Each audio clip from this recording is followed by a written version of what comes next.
Hello everyone, welcome back to the channel Learning with Miss Hales. I've got something very special lined up today. This video is dedicated to some students who are really near and dear to my heart. I love them.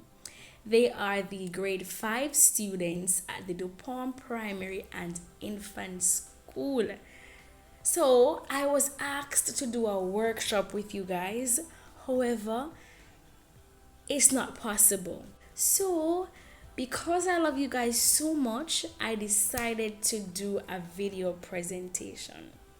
So here it goes. I really do hope that you will learn a lot and that this will help you with your grade 5 PEP exam this week.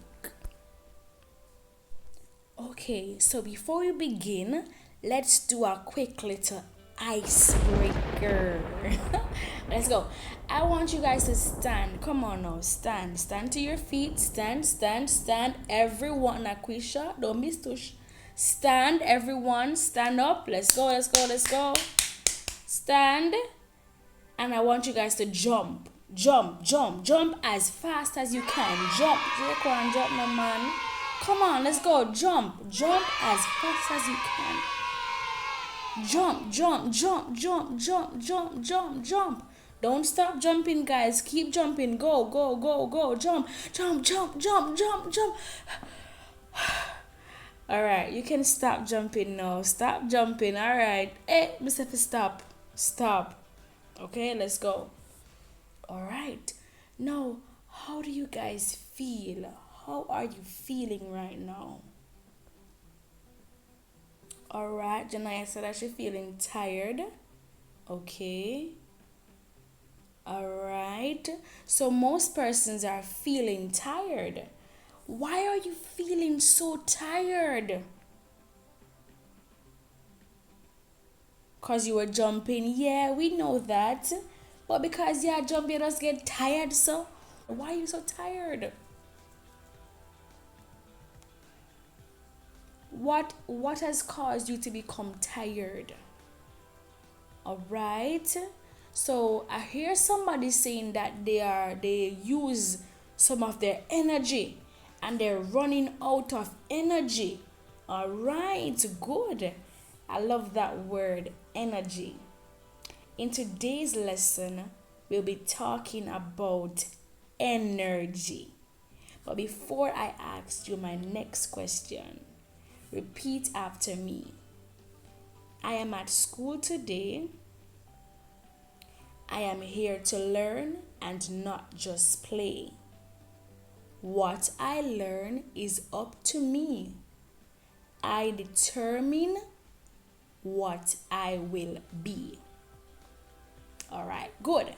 So today we want to look at energy. Energy. What is energy? Think about the question. What is energy?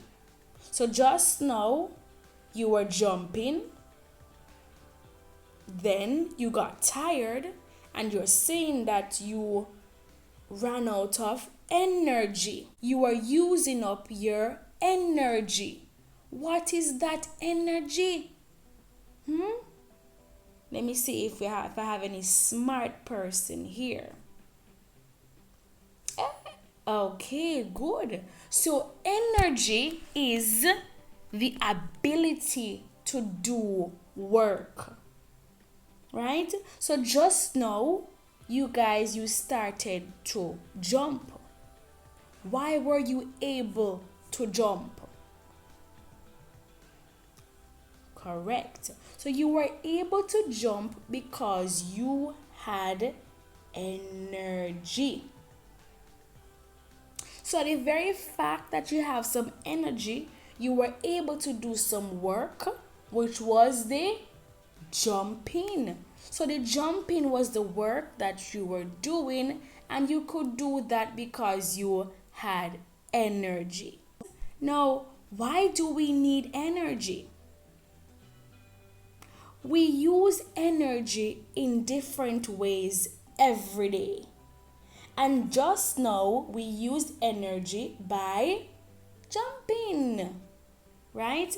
Now, how else do we use energy? We need energy to do everything we do in our daily lives.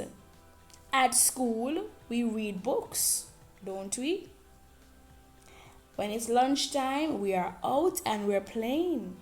We need to have energy to play, to ride our bicycle, and even when we're resting, we need energy. So we need energy to do every single thing in our daily lives, at school, at home, at church. We need energy to do the things that we do. If we did not have energy, what do you think would happen?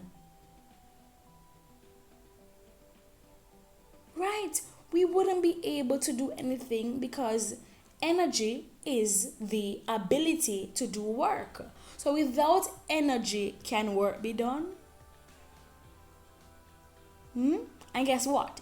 Even though we have energy, it doesn't mean that work is being done. We have to apply some amount of force for the work to be done. So not because we have energy, that means the work is done. No, we have to apply force for the work to be done. But once we have energy, we have the ability, which means that we will be able to do some work. But the work cannot be done unless we apply some amount of force. Very good. Now, energy is what makes matter move or change. And we have two types of energy. What did I say, Nicole? Yes, we have two types of energy. They are kinetic energy and potential energy. Now, kinetic energy, think about just holding your pencil in your hand. So take your pencil up and hold the pencil in your hand. Is the pencil moving? No, your pencil is not moving. So your pencil, it possesses potential energy.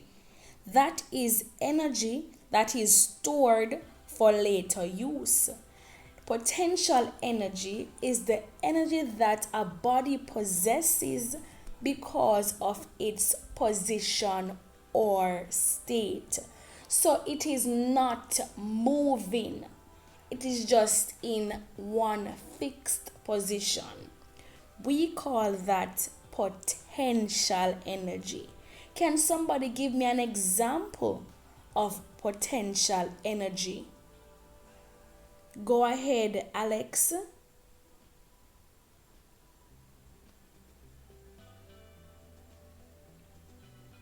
All right. So as long as the object is it is in a one fixed position, it's not moving, then it possesses potential energy.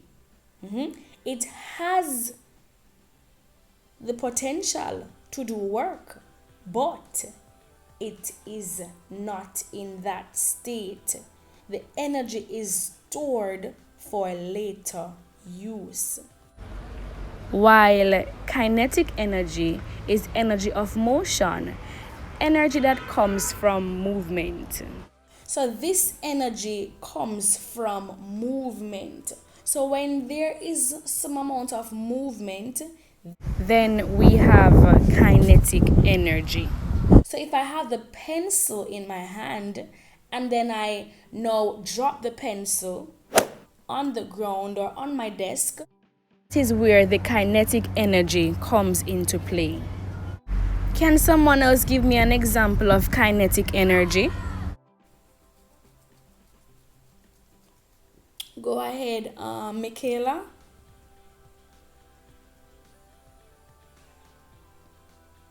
Alright, good. I hope we are understanding the difference between potential energy and kinetic energy. One has to do with position or state, that is the potential, and the kinetic has to do with movement, when it is in motion. All right, so if I am holding something a ball in my hand, the ball possesses potential energy. But when I throw the ball, it is now moving, so it has kinetic energy. All right. Here I have a picture demonstrating potential and kinetic energy. The little girl has a ball in her hand. Right there, the ball possesses potential energy. But when she now throws the ball to the ground, the potential energy is transforming into kinetic energy.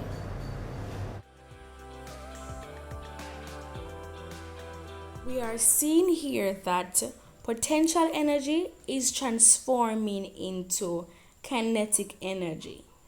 This is where the law of conservation of energy comes into play. This law states that energy cannot be created or destroyed, but can change from one form to another. So we saw that the ball in the girl's hand, it possessed potential energy. But as soon as she let go of the ball is now falling to the ground, and the energy has been transformed. It has changed to kinetic energy. I hope you're all getting that. Let us break down potential energy and kinetic energy. So those are the two types of energy. And then we now have different forms. So we have chemical energy, nuclear energy, elastic energy, and gravitational energy. And those come under potential energy. Under kinetic now we have mechanical energy, thermal or heat energy, sound energy, electrical energy, and light energy. So as I said before, energy we have two types, potential and kinetic. And then these are the forms of energy. However, for the rest of this video, we will only speak about three: chemical, mechanical, and electrical. Meaning of the term chemical energy. The energy stored in the food that we eat is known as chemical energy. Now, this chemical energy is also in the gasoline that motorists would use to fill their gas tank. So chemical energy comes from the food that we eat. Let us think about a car. If your car has no gas, would the car be able to move? Why do you think persons go to the gas station to get gas for their vehicle? Yes, it is because the vehicle will need the gas to go. No gas, the vehicle will stay in one place. But once the vehicle has some gas, then it will be able to go. So the gas is the food that the vehicle needs to be propelled in order for it to move from point A to point B. And for us humans, the energy that we need is in the food that we eat. So the food is our fuel. The food helps us to go. The food gives us energy. And that type of energy is known as chemical energy. So chemical energy is found in food, gasoline for the car, and also the gas that we use when we are cooking. Cooking gas? Yes, it contains chemical energy. Students, I have some students who are thinking, and I hear Kaylina saying, but miss, if the car not have no gas, we can just push it feet move. And that is indeed correct. Because guess what? If you eat your food and you get the chemical energy from the food, then now you will be able to use your energy to push the car and allow it to move from point A to point B. But can you alone move that vehicle, Kaylina? No. You will need some help from a few more people. And you will all now put your energy together, push the car, and it will be able to move. So even if the car don't have any gas, you have energy, so you are able to move the car. I love what you're thinking. Very good. What is the meaning of mechanical energy? Now, mechanical energy is energy from moving things. Think about mommy asking you to go and rake up the leaves in the backyard, or a river flowing, or even a bus driving, transporting persons from point A to point B. There is mechanical energy there that is being used to do the work. So when you are raking the yard, you are using your hands to move the rake. And then know what is being moved by the rake. Okay, the leaves are being moved. So mechanical energy is energy in motion. Energy that occurs from moving things. You're in the bus, you are being transported from one point to another. Mechanical energy, moving. So any moving object can be a source of mechanical energy. Once the object is moving, it possesses mechanical energy. And this is reminding us of the kinetic energy, don't it? That is energy that you have when the body is in motion. Let's now look at electrical energy. Now, we are seeing this energy even now. We're seeing it working right now. We are using it right now. And it is so convenient. It is because of this type of energy why we are able to listen, to see this presentation.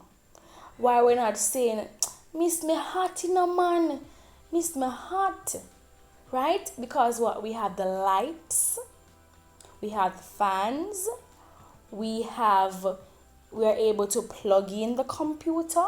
This is where electrical energy comes into play.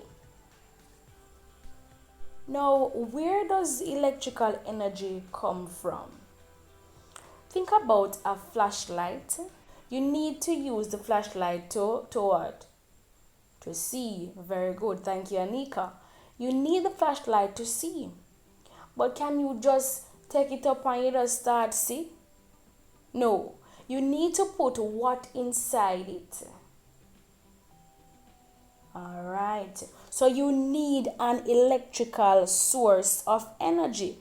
Now you will get this from dry cells, also known as batteries, and you would put the batteries inside your flashlight. Now this is a form of electrical energy. So the electrical energy is coming from the batteries. Now let's think about the car again. In a motor car, believe it or not, cars run on battery. So the car has a battery that you would fit into the vehicle and allow it to be able to start. If your battery is down, then the car will not start. You will need a new battery, or when your phone battery dies, what do you do with it? Good, Rolanda, you charge it. So some persons may choose to charge their battery, or they go ahead and buy a new battery. Right, Mr. Allen? Yeah, man. So when the battery is down, we get a new one to be able to use our vehicle. That is also a form of electrical energy. Now here we have some examples of electrical energy. Oops, sorry about that. We have a battery, a toaster, a vacuum, a phone, wind turbine, solar cell, electrical eel, and lightning. Those are examples of electrical energy. Let's have a quick discussion. We're talking about electrical energy. And believe it or not, well, I believe most of us or all of us here, we use electrical energy daily. And this is what we have to pay for. Yes. Which company deals with electricity? Yes, thank you very much, Jardine. The Jamaica Public Service. And monthly we pay our electricity bill. Most persons just say light bill. So we are paying for the electricity that we use. Now let us say that Mr. Smith, he is trying to reduce the amount of energy that he is using in his home because he's tired of pay JPS how much money. Now Mr. Smith, he has air conditioner, AC, water heater, he have fridge, he have TV and computer, he have lights in every room, and he have about 5 rooms. He have toaster. Me say fridge already, yes, and he also has a washing machine and some fans. Right? How can Mr. Smith reduce his energy consumption? What do you think Mr. Smith can do so that when the next month comes, he's not paying JPS so much money? Let me hear what you are thinking. Go ahead, Tiani. Alright, so you are saying that instead of using the washing machine daily, he can wash with his hands. No, sir. Because some persons, we tend to want to use the washing machine because we're saying we can't bother for use with hand. We don't have no energy for use with hand, don't it? But how can we get enough energy to wash our clothes with our hands? What do we need to do? Good. We need to eat some food. And the food will give us which energy we need from the food? Very good. The chemical energy for us to be able to go and use our hands and wash our clothes. Alright. So to cut down on his electricity bill, he can reduce the amount of time that he uses the washing machine. Good. Any more coming? What else can Mr. Smith do to cut down on his energy consumption? Let me hear from someone else. Go ahead, Amari. Alright, so you are saying that he can cut down the amount of hours that he uses the air conditioner. Mr. Smith, AC. Mr. Smith needs to cut down on the amount of hours that he's using the air conditioner, and that would save him so much. Now, as it relates to the fridge, what can Mr. Smith do about the fridge? You know, when I was younger, my grandmother might tell you, every time you open the fridge, lucky fridge, may I have black beef beer. So she always warned us to limit the amount of times that we go into the fridge. Because sometimes, we don't want nothing at all from the fridge. We just open the fridge and stand up and we have to look. Right? So to cut down, we can limit the amount of time that we go into the fridge. That would help us to save on our electricity, on the bill that we have to pay to JPS monthly. And if Mr. Smith practices these things, then he will be able to reduce his energy consumption, which will in turn allow him to save and put some money in his pocket instead of giving it to JPS every single month. These are some things that may come on your exam. Now I just want you guys to just think critically and just answer the questions the best way possible. No, that is all from me for now. As I said, there are many different forms of energy, but we only looked at 3. Chemical energy, that comes from food or from gasoline, gas to cook with. We spoke about mechanical energy, that is energy that comes from movement, and we spoke about electrical energy. And if you need any more help, you guys know where to find me, and I'm always here to help. So guys, there you have it, and I do hope you learned a lot. Now I have something extra special for you guys. As I told you, I love you. And I went out and I asked a few persons just to wish you good luck. So, here it is. I hope you remember these faces because they remember you. Good morning, teachers and schoolmates. I'm here this morning to wish you all the best on your PEP exam. Wish I was there to do my best too. Hi, my name is Demoy Harrison, and like you, I was supposed to take the primary exit profile exam, but since I'm not, I have a few words of encouragement. Your teachers worked hard to prepare you. You should work hard too. You should never give up because you can do anything you put your mind to. Have fun while you're at it and do the best you can. And a big thank you to all the teachers who helped prepare you for this exam. Thank you. That's all for today, grade 5. As I said before, I do hope you learned a lot in this video. And hey, if you have not yet subscribed to my channel, what are you waiting on? Go subscribe now. Like, share, and comment. Thank you for watching, and I do hope I was able to help. Love you guys. Mwah.